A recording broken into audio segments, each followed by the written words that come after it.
Well, this DoorDash order is new and on Earn by Time. Some might even find it shocking. Nothing shocks me on DoorDash anymore. So as we go through this order in this video, ask yourself, are you going to take it or are you going to leave it? Decline. Okay, so this order was sent to me. It's not my own. And this person does a lot of Earn by Time. And she's never seen it before. I personally don't do Earn by Time. Have I done it? Yes. Will I do it in a pinch or during really, really slow times? Maybe. It's just not my thing. But I know a lot of Dashers who believe in the program. When I first saw this, it took me a while to digest everything that was on the screen. So I'm going to try to break it down as much as I possibly can, and then we'll kind of go into the pros and cons of doing an order like this. Okay, so here it is. So this person's area's base was $14.50 per active hour plus tips. There is a $9 merchant boost from when you accept it to when you complete this offer. It's telling you that it's going to take you 3 hours and 21 minutes, and here's the kicker, 100.9 miles. I saw that and went, ugh, I don't know about that. It's 9 orders with 35 items. They're telling you that it contains 4 extra small orders, and then the pickup instructions may vary by store, and all orders are picked up at the same location. I find it really interesting, though. They tell you the extra small items, but they don't tell you any of the extra large items. We'll get into that in a little bit. Okay, so let's digest this order and all the craziness that's involved. It kind of reminds me of a roadie order a little bit. It kind of reminds me if you're on Uber Eats. Uber Eats has been doing orders like this. They show you up front what the payout actually is. Here, you're going in completely blind. That's scary on itself because you don't know what the payout is versus the 100 miles you're driving for these 9 drop-offs.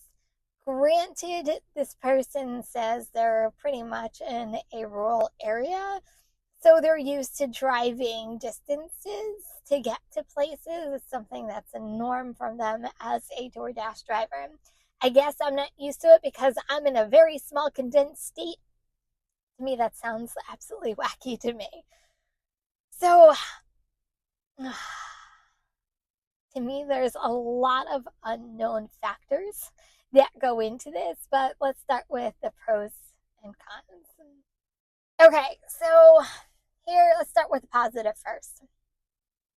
It's saying $14.50 per hour plus tips. You don't know what those tips are. My apprehension, I guess this could be in the cons section, is a lot of these retail pickups, customers can't tip on the app or wherever they order from. I don't know if this merchant is part of that program, so I don't know enough about that to really give it a good go around and whether it's a good decision. But if you are making $14.50 an hour, say there's no tips involved whatsoever, and it takes you 3.5 hours plus the $9 merchant bonus, whatever that is, it'll end up being like $59-ish.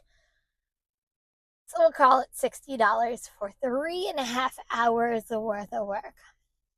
Now, have I worked 3 hours and gotten less than $60 on DoorDash? Yes, I'm not going to lie and say that hasn't happened, especially during like really slow times. So that's kind of what I'm basing this on. Could it pay off? It could. The thing is, it's just unknown, but the payout could be good.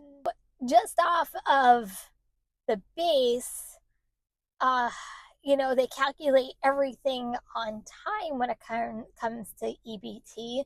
But if you take more than 3.5 hours, it could go up based off of the amount of time you're taking to do this order. Is it possible to cover 100 miles in 3.5 hours? Possibly. It also depends on how quickly the store has the orders ready to go.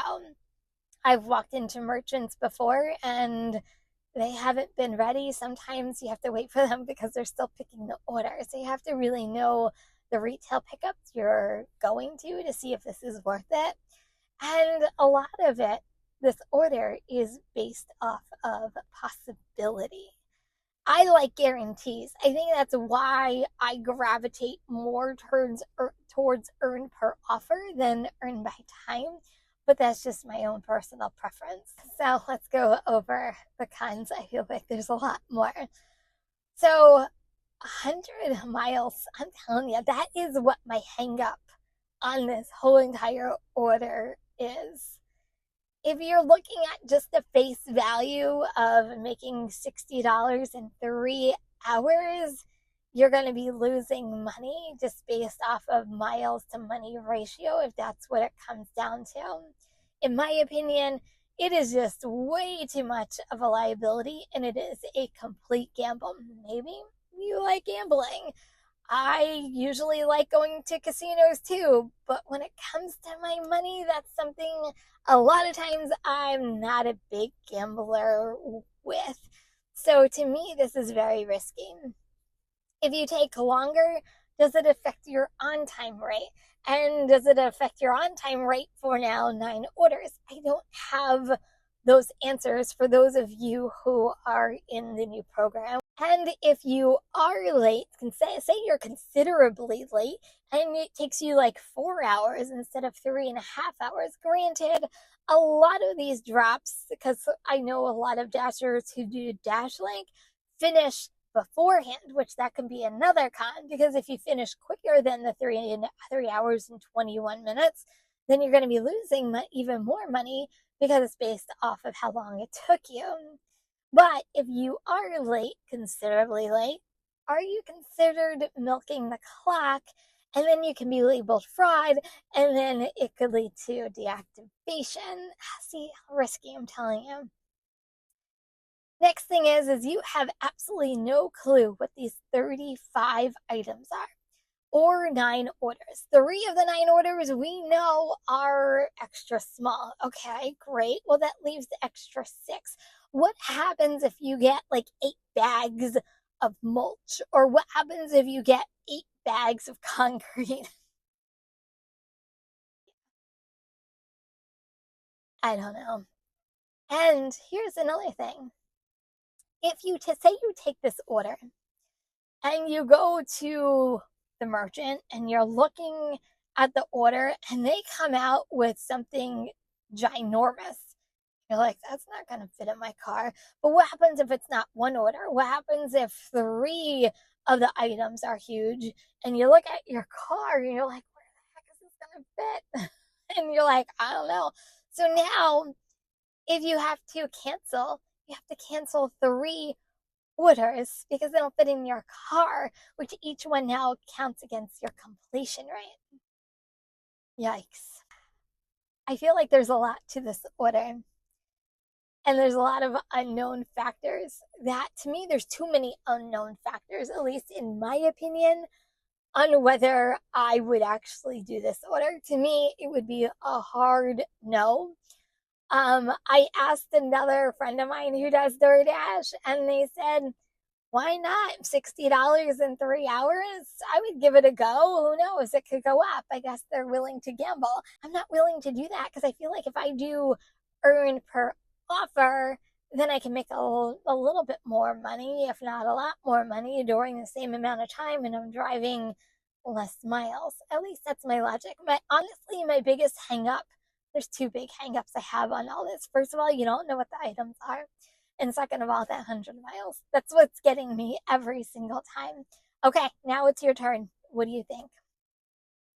Would you take this order or would you leave this order? I'm just curious on what you think. And what would you do if this actually came to your phone? Better yet, have you seen something like this in your market yet? It was new for me. That's why I figured I would throw it out to you to see if you have seen this or if you would do it. There are so many things to talk about as a DoorDash driver. Well, if you're looking for another video to watch, I'm going to suggest this one up next. I'll see you over there.